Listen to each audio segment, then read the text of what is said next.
Hey, welcome into Sports Bet. Betting Insight today, Pauly and Teddy. Tuesdays, October 3rd, big game breakdown. Our first play-in game, the Twins and the Yankees, Santana against Severino, and the Patriots and the Buccaneers, Thursday Night Football. Deep dive, Dave Mason, BetOnline, recap how the players and the books made out. We only had one game to talk about. What a doozy. One of the worst beats total everyone should have won. 49.5 was available at the play of the day. Got down to 47.5, 48 in some spots, but my God, in any event, it's tied. 4 seconds left. The field goal goes through 23-20, and then the lateral shenanigans, the scoop and score at the gun. Andy Reid takes the knee. 29-20 final. Washington and under becomes KC in the over. Yeah, I mean, that's brutal. That's as bad as it gets. And remember, it wasn't like Kansas City was a right side, and then however they, the Redskins came back and tied it, and then all of a sudden KC with the late score to get the cover. KC was the wrong side there. This was a wire-to-wire Redskins and under game. Redskins better, right side winner. Under, right side winner. Neither one was really in doubt at any point during the game until the shenanigans, and that when there's 4 seconds left and they're kicking off, boy, you got to sweat right there. And then Justin Houston, again, he could fall on the ball. Nope. Yeah, he could. Scoop and score for Justin Houston. I don't remember this happening in the NFL since the last time it happened at the end of a game that I can recall was 2008. Pauly, that was a game between the Steelers and the Chargers where Troy Polamalu picked up the ball at the end, ran into the end zone. I had a ticket on San Diego that game. It was wrong. They were outgained by 300 yards, but that touchdown got overturned on review. There was chaos. I got a quote in the New York Times off of that bad beat or non-bad beat. So, every once in a while, one of those things happen, but just brutal. We're talking about this happens once a decade.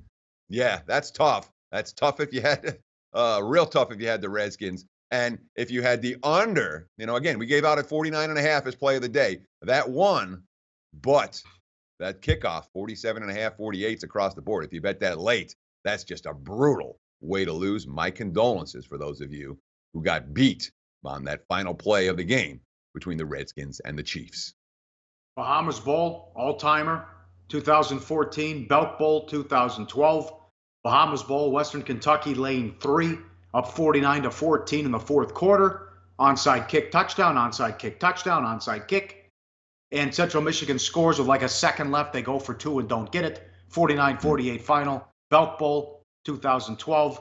Duke catching double digits against Cincy. And Duke has first and goal inside of 2 minutes. Fumble, touchdown, get the ball back, pick 6, touchdown. Cincy gets the money. Unbelievable. I'll tell you, this Redskin defense is nasty, though. Everything changed when Norman went out. So what we talked about yesterday, with Minuski taking over as defensive coordinator and the changes that they've made. And, Kansas City, all right, they're 4-0 with Charlie Checkdown as their quarterback. They got their next 5 games are tough. They go to Houston Sunday night. Texans beat them last year with Osweiler.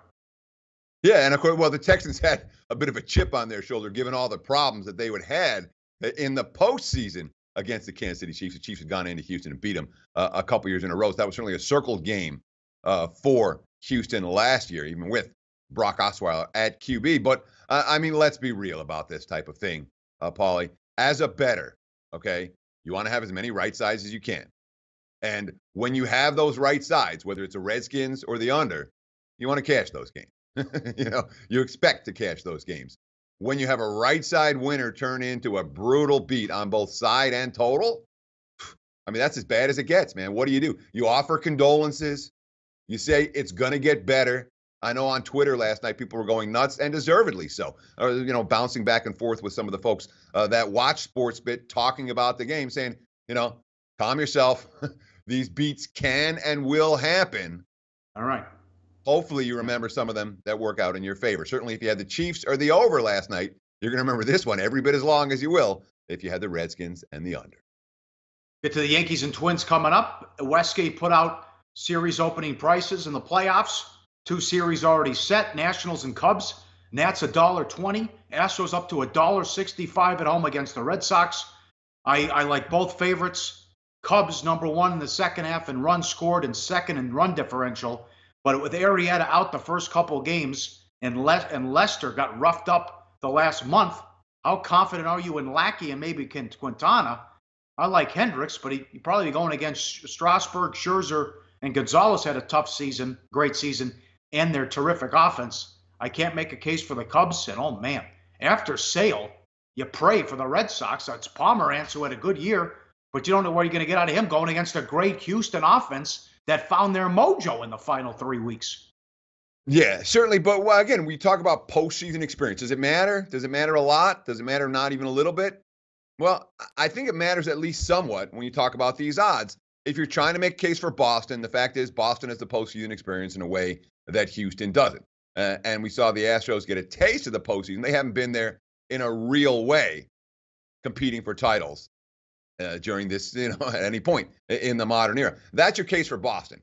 And really, but when you look at that Astros lineup, I mean, it's fearsome. It is flat out fearsome. And the Red Sox lineup just doesn't scare opposing pitchers as much. And it certainly doesn't scare the markets very much, given the big favorites price for Houston. But I'll tell you what, I was a little bit surprised to see the Nats. I thought this series would come near pick'em. I was surprised to see the Nats come as chalkier. But of course, that's what happens when you have Scherzer and Strasburg to pitch, in theory, 4 of the 5 games in the series. When it comes to starting pitching, the markets are going to value the Washington Nationals more than they will the Chicago Cubs. The Cubs have nothing but starting pitching question marks. And of course, the Cubs lineup, hit or miss throughout the course of the campaign. But when it comes to postseason success, Chicago got some last year, a whole lot of it. They've got confidence, and the Nats have had basically none, not only in the Dusty Baker era, but even before then. I worry about Washington's lack of postseason success. They're certainly not a team I have any interest in laying a price with in a series price, despite the fact that they have 2 of the best aces in baseball going for the majority of the games in that series. Up next, big game breakdown. We'll start in the NFL with the Patriots and Bucks, and we'll get to the play-in game tonight, Yankees and Twins on SportsBet. Betting Insight today on SBRPicks.com.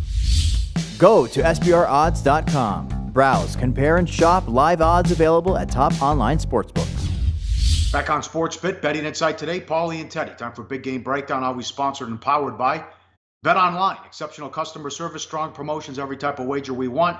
And you're looking for, check out the bonus page, sportsbookreview.com, for the latest and best offers to open a new account today.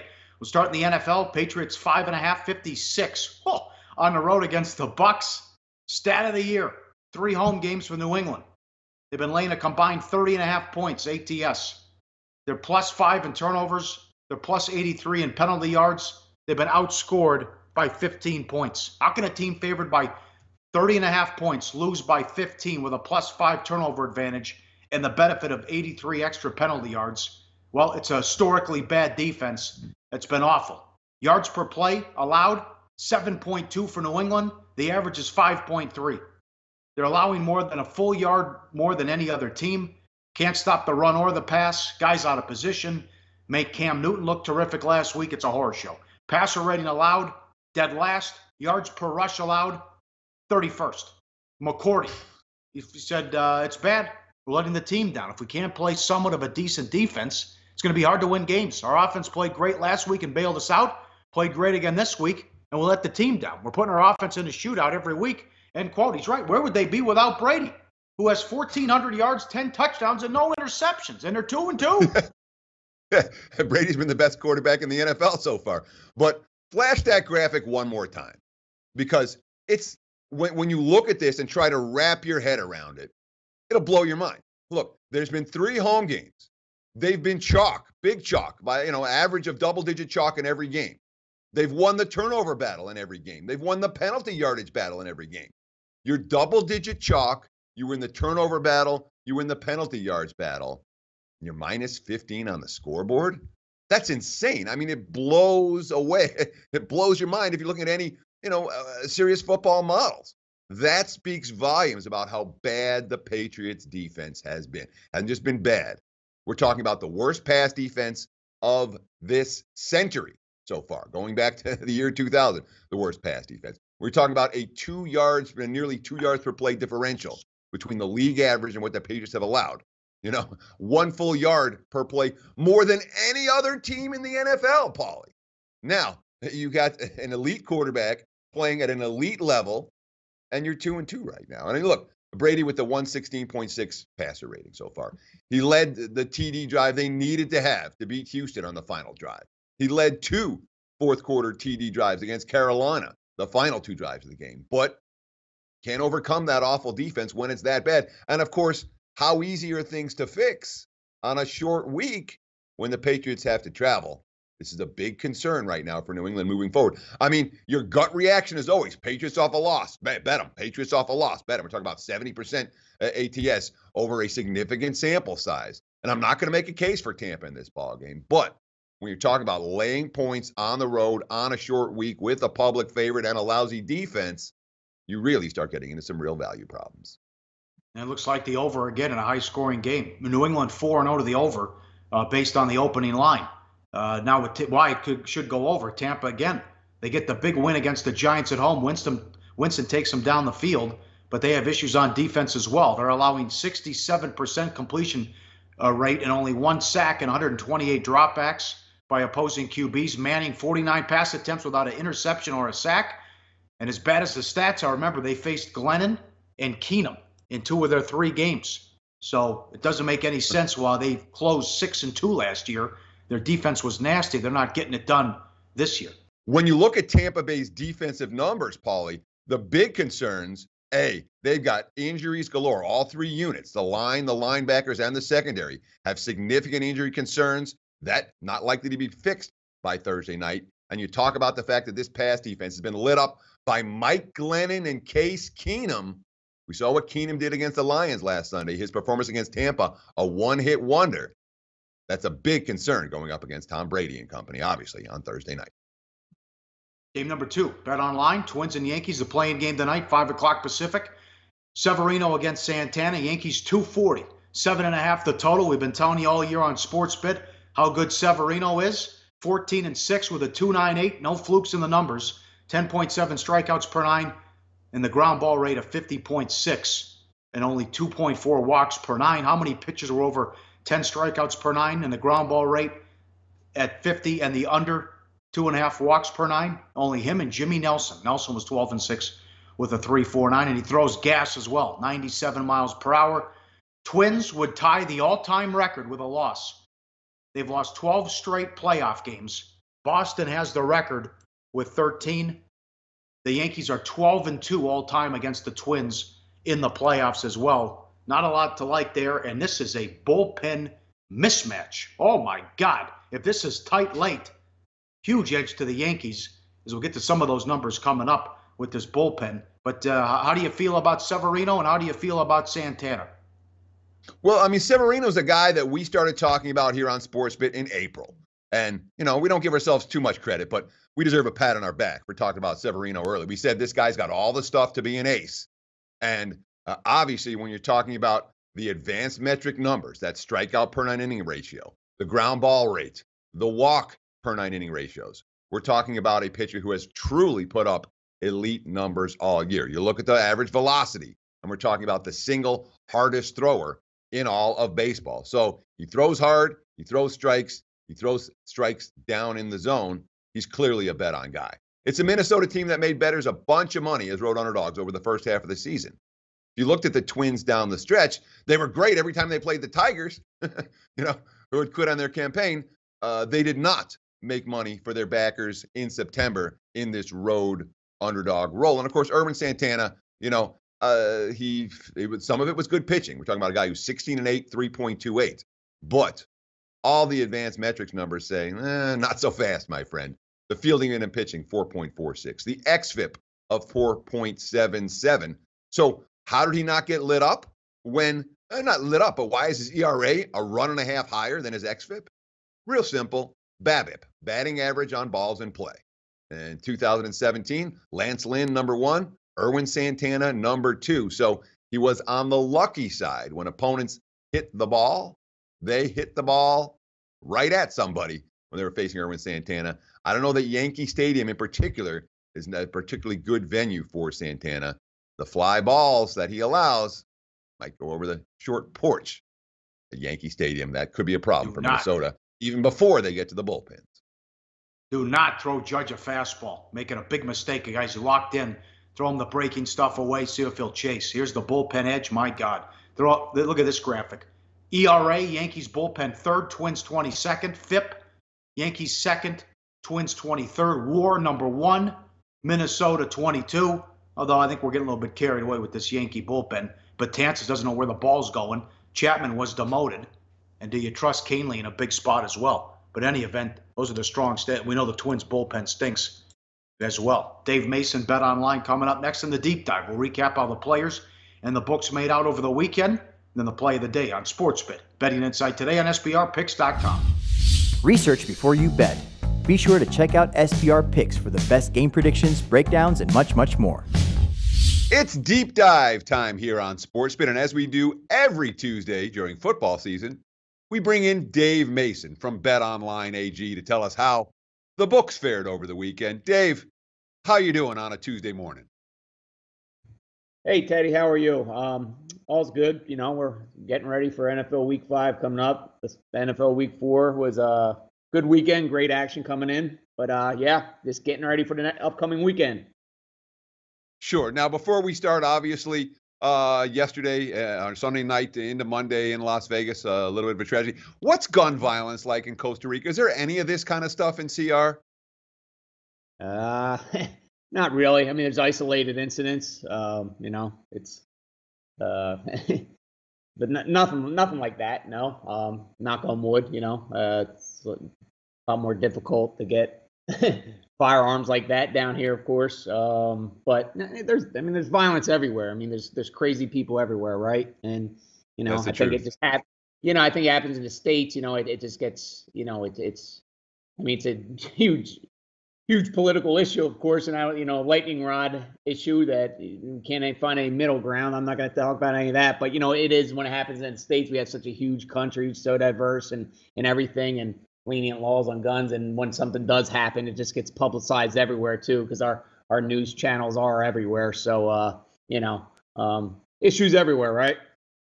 Yeah, no doubt. Though the one thing that I saw that stunned me: 437 shootings in the United States this year, where 4 or more have been shot, and that's so far in 2017. That kind of freaked me out a little bit when I saw that stat. But we're not about politics, and this isn't about gun control, and it's not about what happened in Las Vegas. This is about football and how BetOnline fared over the course of the weekend. So let's start with Sunday. You said you had a pretty good day, but it seemed to me like the favorites that covered, there was only 5 favorites that covered on Sunday. 4 of them weren't real good for the house. The only one that you guys probably made money with was the Seahawks. Actually, we lost Seahawks. Really? You had from what I was hearing in Vegas, most of the books were sided on the Indy, on Indy. No, that was a loser for us. The good game, the best game, there were a lot of one-side decisions. The good games for us were the Bills was huge, Rams, Jets, Panthers, Texans, and the bad games were Steelers, Saints, Broncos, Packers, and yeah, Seahawks. I think like about 67% of the action was on Seattle. Yeah. So, you know, it was a good weekend. I mean, let me ask you this, because you were talking last week on the show saying because the books had a banner week 3 in the NFL, where basically every big decision went to the house. When it came to week 4, was your handle down? Because I noticed some of those favorites. I mean, Saints, ton of money. Wise guys and pros and Joes like the Saints. There was a ton of Broncos money that came in. There was a lot of Cincy money, pros and Joes. So the fact that those favorites came in, that didn't hurt you, was that because there was less handle this past weekend? Yeah, I mean, there was a little less handle. Anytime you know we had such a profitable week the week before, like you said, it was record setting for the company. So yeah, I mean, some bettors, you know, go take a week or 2 off.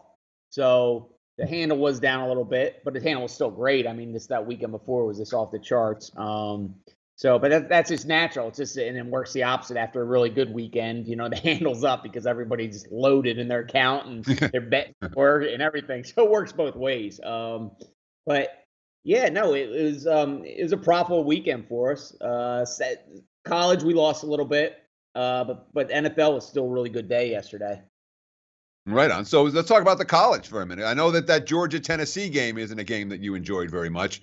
Were there any other big decisions that went against the house? Yeah, that was going to be a big winner for us until that backdoor push. The good games for us were Texas Tech, Washington State, Troy, especially outright. Bad games, Penn State, South Florida, Clemson, and Alabama. That was just, oh my God, everybody was on Alabama. I just looked at the early odds for next week, and it's like 96% of the early bettors are on Bama. So it's going to be a huge sweat. That's going to be a huge one for us. I mean, how can you blame bettors for betting them what they've done the last 2 weeks? Now, is that fairly normal when you talk about a normal weekend where you guys lose a little bit on Saturday and get it all back plus some on Sunday? Or as the football season progresses, you guys tend to win every bit as big on Saturdays as you do on Sundays? That depends. It depends when those favorites are covering. Sometimes you win big on both. Sometimes you lose big on both. Sometimes it's a win little here, win big there. Win, you know what I mean? There's really no rhyme or reason to it. I don't think it just all comes down to, if those favorites and overs are covering. I'm going to be whining a little bit. If the underdogs and unders are cashing, then I'm going to be a little bit happier on Monday. But, yeah, there's really no rhyme or reason to it, I don't think. If they do win on Saturday, like I said earlier, they're betting more on Sunday. So that can inflate your win or it can inflate your loss. So that's always something to consider as well. Last question here with Dave Mason from BetOnline AG. And Dave, you talk about your client base and what's going to happen on Saturday and what's going to happen on Sunday. Who are you mostly dealing with? Are you dealing with $20 bettors, $100 bettors, $500 bettors, $10,000 bettors? Are you dealing with Joes, pros? What's your client base made of? All of the above. Some books, they specialize in sharp stuff, and then there's the purely recreational books. And we try to cover check as many boxes as possible. I mean, we have, we have probably the most aggressive reload bonus out there, which kind of, the recreational guys like. We have huge offerings and just all sorts of, entertainment kind of stuff that a lot of recreational guys like. But then, we do accept sharp action. We take high limits. And we had the rebet functionality, which the sharp guys absolutely love, and which allows you to bet over the limit. We're the only book that has that in the U.S. facing industry. So we check as many boxes as possible. I mean, it's we're getting the little $5 guys, and hey, their action is welcome, and we're taking the sharp guys too. And those sharp guys, our bosses, they accept their action, they love it. So bring it on. Bring it on. Dave Mason, BOL. Thank you so much for joining us.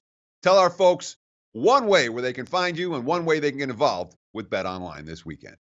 All right, betonline.ag. We have a 50% welcome bonus. Sign up for an account at betonline.ag and use code NEW2500 for a one-time 50% welcome bonus. Max bonus is $2,500. All the terms and conditions can be found at betonline.ag/promotions. Good stuff from Dave Mason. We'll talk to you again next week, Dave. Best of luck. All right, well, Eddie, I can't really say that for real. Mediocre luck this weekend. Mediocre luck. I'll take that. Well done, Teddy. Thanks to Dave Mason. He's on every Tuesday here on SportsBit from BetOnline. Money time, play of the day, betting number 932. Yankees minus 120 on the run line. No shame in betting this in the postseason with the chalk. I'll go to the Twins. They're only 8 games over 500. Their own management and front office didn't believe in them. Great story, don't get me wrong.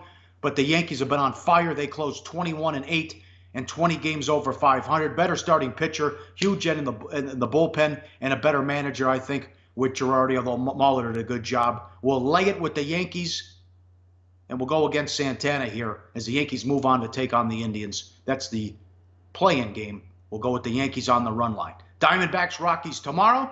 Louisville, NC State preview, and with midweek line moves in the NFL and college as well. We'll talk to you Wednesday on SportsBit. Betting Insight today on SBRPicks.com.